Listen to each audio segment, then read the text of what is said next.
Hey, Yo, man. what's going on, man? How are you? Yeah, I'm doing real good, doing real good. How you holding up? Man, I'm not bad. Just got back from the park with the wife and child, so that was nice. Yeah, how's fatherhood been going with everything in quarantine and everything like that? It's the best. It's the best part of it. We're lucky. Amina's 20 months old, so she doesn't know the difference between quarantine and not quarantine. She's not old enough to miss her friends and shit. She's Right. she's got two friends, and we're both right here. So, Yeah, um, that's fair. And yeah, it's nice though. There's the downside to everything that's been going on, but being able to now spend that time, especially with your kid when she's young. I mean, that's a really big benefit for it. for sure. Definitely, just focusing on the silver linings.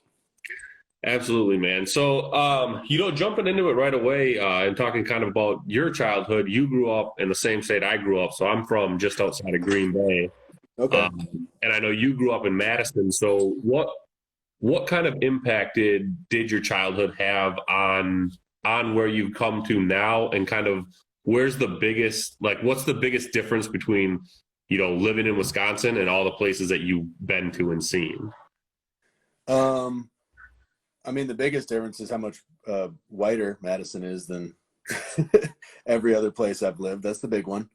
Uh, when I was in Madison, when I got into hip hop, I was at the used CD store and on the internet and digging for records, but I wasn't really out in the scene like that. So I wasn't, when I was there, I wasn't really connecting with other DJs or other people or local rappers or anything.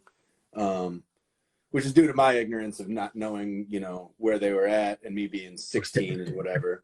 Um, but the big difference for me was, coming to St. Louis and then LA and San Diego and Atlanta, just, meeting whole scenes of DJs and rappers and everything else. Absolutely, and it's kind of like that with me. I mean, I've been a fan of music since I can remember, but Mm-hmm. growing up in Green Bay, if you're not a country music fan or like a just heavy metal fan, there's Right. not a whole lot of music that comes through there. Yeah, I Uh, can imagine. and there was really no local scene outside of some like cover bands and stuff like that. So when I moved to Minneapolis, Twin Cities, the scene here, especially the hip hop scene here, is Right. just crazy to see Yeah, like yeah, all the local spots to go. So yeah, for it's sure. definitely a lot different than Green Bay, Wisconsin. Yeah, yeah, Um, for sure. I mean, shout out to Rhyme Sayers and Atmosphere. I mean, they changed everything up there, you know? Absolutely. And that was, and that's they're on this is Rhyme Sayers 25 this year. So Hmm. it's been a long progression to get to where it's at For now. sure. So speaking about, the places you've been, you mentioned Atlanta in there. Can you kind of go into how you linked up with Killer Mike and how that eventually led to Run the Jewels and you touring with them? Yeah, for sure. So Mike became my favorite rapper in like '06, '07 range.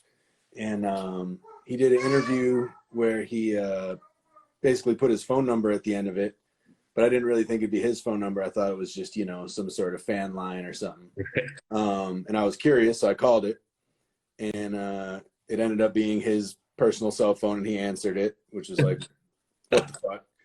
Uh, and at the time I was DJing in clubs a lot, and I was playing his records a lot. And I just told him basically, I was on the spot. All of a sudden, I'm on the phone with him, so I just kind of told him the deal and how I was supporting him and all that, and suggested we do a mixtape, a Best of Killer Mike mixtape, because I felt like the world should know how dope he is.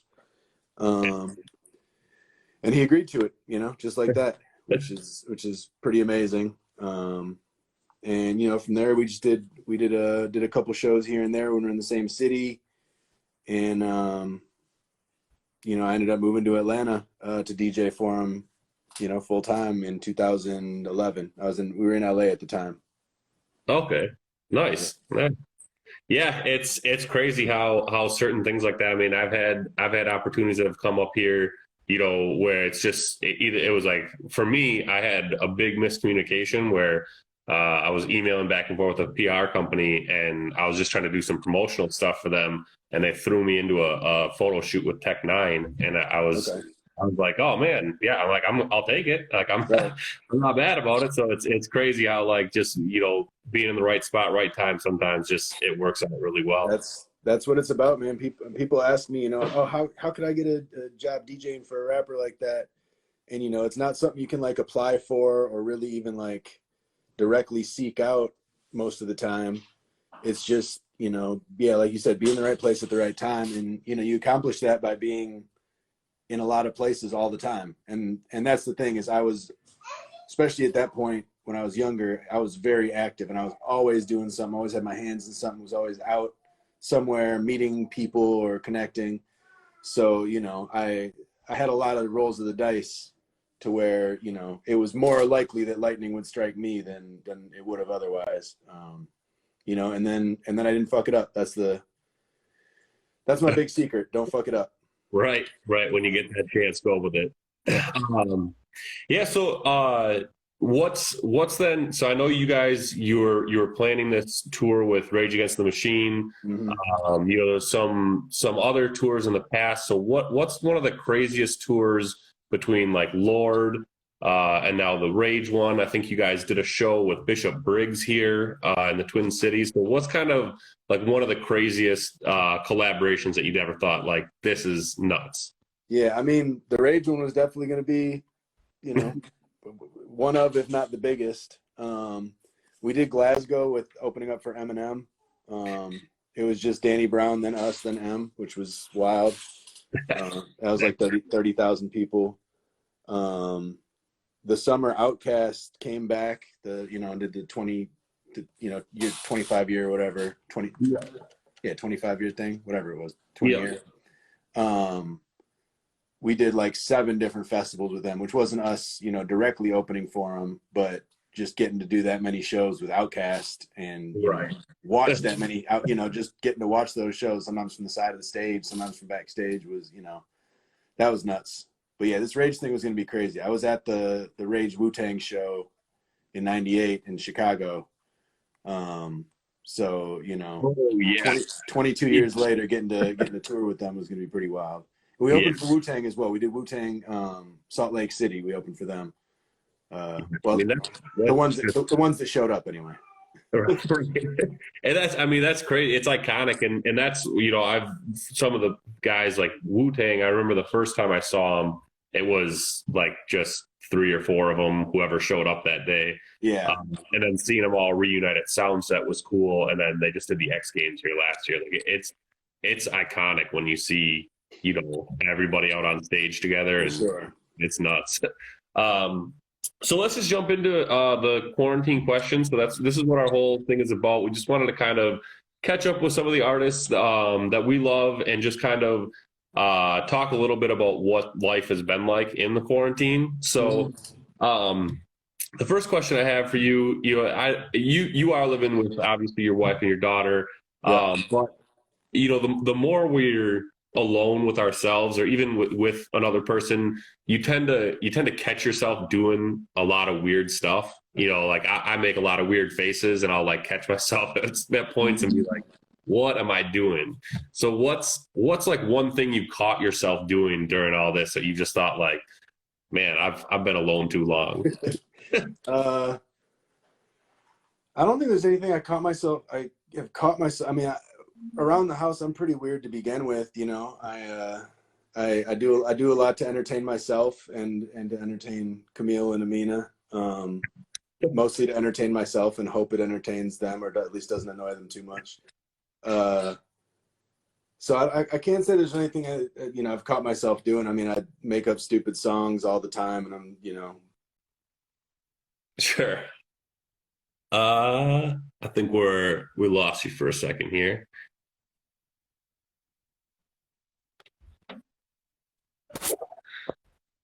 Well, hold on a second, guys.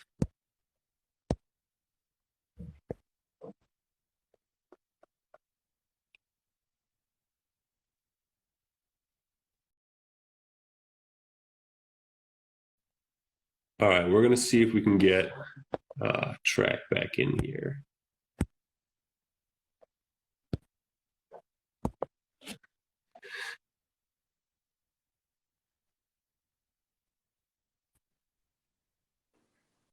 Can you hear me now? Yep, we got Okay, you back. I don't know what happened. Yeah, I don't know if it was on my end or yours. I'm just, I figured. Yeah. Um, But yeah, I don't know what's the last thing you heard me say. that you were making up weird songs. Oh yeah, yeah. So I mean, all sorts of shit like that.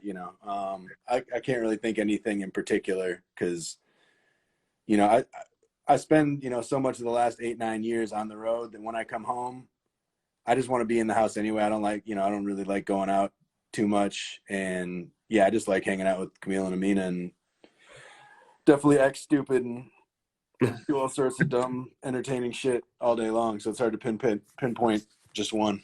Right. No, that's fair. I'm like, I got two little nieces here in the Twin Cities, and both of them, they are just wild. So it's fun when you can like, because I'm a weird person too, and it's fun when you can just be weird with kids. Yeah. So the next question is, diets are, especially in the first couple of months, it's real big. People are either trying to cut weight for summer or their New Year's resolutions or anything. But with the quarantine, it's kind of everything's gone out the window. So what's either one thing that you can't get enough of during quarantine, or that you've like overate and just can't have any more of? Man, we haven't really been doing too much different. I mean, my wife's a great cook, so she's always making something different.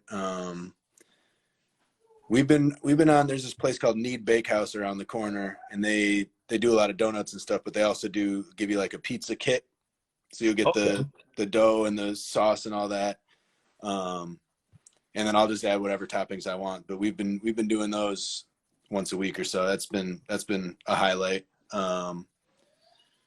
Yeah, there's nothing I've really overeaten for myself, but yeah, we've kept our diet pretty good, with the limits that we found on what we can get at the grocery store, ordering online as opposed to going. And normally I get stoned and do the grocery shopping, so I end up coming home with all sorts of unnecessary shit. So that's been kind of a plus, is ordering online. It's like I'm not making impulse buys because I'm high. Yep.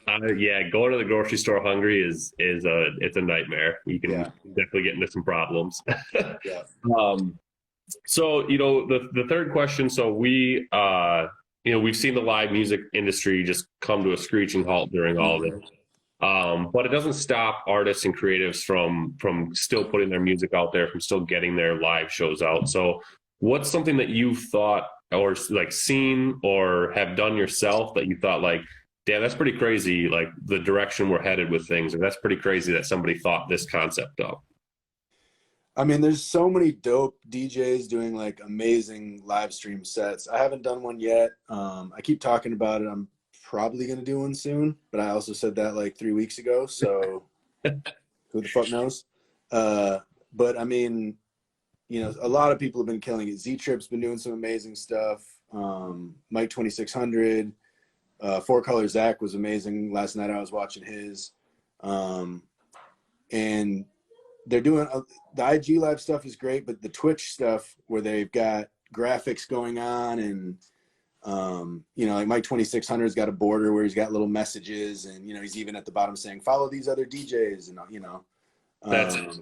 and and stuff like that. And then Four Color Zach had all sorts of like memes and art and stuff interacting with the music, kind of just added visual component. Obviously the D-Nices and Questloves of the world. Static Select has been killing it. Yeah, I mean, there's been a lot of, I guess mostly that's what I've been watching. I'm sure there's been some other stuff happening too, but the DJ sets, like I took my old iPhone and just put it on the Wi-Fi and made it basically a radio to where I just watch IG live on that phone. So I still have my main phone to use, as I need it. Sure. But yeah, IG Live's like the new radio. Yeah. So, that's been the coolest stuff I've seen. I'm sure there's a lot of people doing amazing stuff that I haven't caught. Oh, absolutely. And it's true. I mean, I've seen a lot of DJs in the cities here, like DJ E-Mill, that's just been putting on radio shows basically for people, putting on their own set list, putting on, the stuff they would normally do at the club on a Friday night or Saturday night. So it's been really cool to see that. Yeah, I've seen Bonix. Bonix was doing some dope shit a couple weeks ago. I know I checked that out. Yeah, he's been doing a lot here in the city for a while, and then I think he was doing artist interviews and stuff Yep. as well. So, Yeah, he's incredible. yeah. So the next question is, music tends to be one of the biggest outlets for society nowadays. Whether it's people that are listening to it, that are creating it, that are studying it. Um, but during this, I've seen a lot of people that have found some hidden talents, some stuff they hadn't known before. Like I had done, I started drawing recently. It's something I just love to do. I didn't know that I could do it until, this hit, and I had 24 hours to sit and do whatever I wanted. Right. So have you found anything, any hidden talents, anything like so far? Not really. When this all began, I thought I've been saying for like 12 years straight that I'm gonna get more serious about making beats and production stuff. And I thought when this hit, I was like, all right, this is the time, but I haven't really done too much with that. I did buy a keyboard. I took piano lessons as a kid, but I've totally fallen off of that, since I was 13 or whatever. So I've been slowly messing around with that, but nothing serious. It's not really going anywhere. Sure. Yet, but just if nothing else, it's fun to play with Amina. She just bangs on there, and it's fun. And you set up all the weird noises. Yeah. All right. So the last question I have for you is, as society starts to like slowly reopen, what's one thing that you can't wait to kind of re-enter society? Touring with Rage Against the Machine. Absolutely, pretty easy man. One. Honestly, outside of touring and being able to see, we moved back to St. Louis right before this hit, so we've got, the reason we moved back is because this is where we still have the most friends and the best community of people. So getting to see all those people that we moved back and immediately weren't allowed to go see will be great. But outside of touring, like I said, I'm on the road so much generally that when I'm home, I like just being home. I really enjoy being around my family and in my space. So, that aspect of this hasn't really bothered me that much. It's probably close to how I'd be spending my time anyway, in the house. But yeah, just, seeing all our St. Louis people, we moved back here all excited to get to see people that, we were gone for 10 years. So we don't, we'd visit, but definitely looking forward to hanging out with all our folks here. Absolutely. And yeah, I'm kind of the same with that. I'm real excited to see live shows come back and to start doing photography and stuff again. But, because I do a lot of shows and because I'm out at a lot of shows, when I get home, like this is pretty similar to what I do normally. Like Right. I like to decompress. I like to be at home and just focusing on that. So looking through the questions, I did see a couple come through. Sure. Yeah, shouts out to all the good people in the chat, man. I see a lot of the homies in there. Yeah. So the first one I saw was, is the Rage tour getting rescheduled? Which I'm guessing you're waiting until we know when live music will come back. But if you want to, well, no, it actually just a couple days ago they announced, and I found out when it hit the internet, when everyone else did. June 2021. June. Okay. Which So then, seems to me to be a pretty good estimate, to where it's not too soon, but it's not, everyone's, it's a funny game everyone's got to play. You got to lock something in before all the dates get taken up, because all the artists that were going to tour in 2021 still want to tour in 2021, plus all the artists that were going to tour in 2020 are trying to reschedule dates for 2021. right. So, I think it was definitely smart of them to get some dates locked in early. And I'm sure as it approaches, if a year from now it's looking the same, I'm sure they'll push it back if they have to. But Right. it's definitely reassuring rather for them get to it. have something locked in for now, at least. Yeah, absolutely. And then the other one I saw is from Alan Adams. It says, "What is on your listening now playlist?" Man, so I've got my radio show on Shade 45, so I always have to like go through the blogs and stuff for new rap music. But when I'm not working on that, I'm listening to a lot of like ambient shit, like weird, just like weird stuff to decompress with. Definitely some soul music, like new weird soul, like Electric Wire Hustle is always on my playlist. Okay. you know, DJ Shadow like never leaves my playlist. You know, that's Introducing is my favorite album ever. That, you know, I rarely go a week without hearing Introducing. But yeah, a bunch of weird ambient music mostly. Yeah, and then my wife's got great taste in music too. So, you know, we listen to her Spotify playlists a lot too, which is a lot of like soulful and like kind of down tempo ambient-y stuff. Yeah.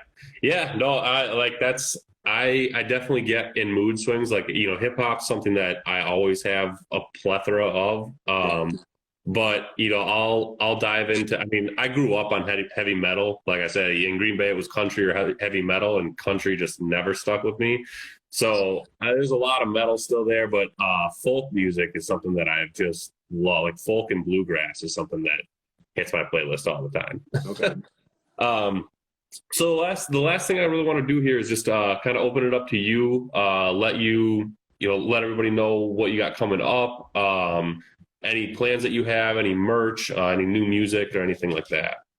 For sure. So, I mean, the socials, it's, you know, Trackstar the DJ here, obviously, DJ Trackstar on Twitter. The radio show is Friday nights on Shade 45, 10 p.m. Eastern. It's called The Smoking Section. And then the merch is rapfan.com, which is also all the playlists for the radio show are at. But yeah, rapfan.com.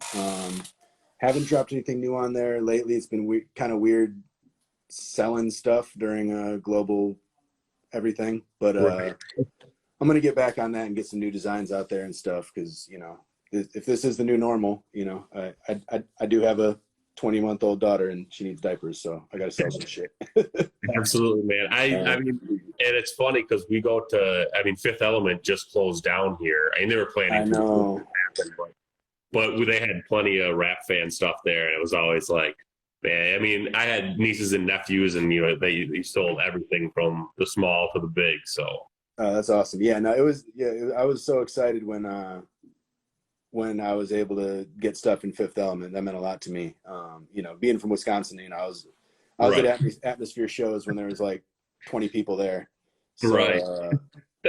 You know, to watch them blow up and you know, to have my line in Fifth Element, which is such an incredible store, was super cool. Absolutely. All right, man. Well, hey, I just wanted to thank you again for checking in with us, and I want to wish you luck with everything. Hopefully, you know, the music comes back and comes back soon, and we'll be able to catch you here with Run the Jewels and with Rage, and we'll catch up there too. Absolutely, man. Appreciate you. All right. Have a good night. All right. Peace.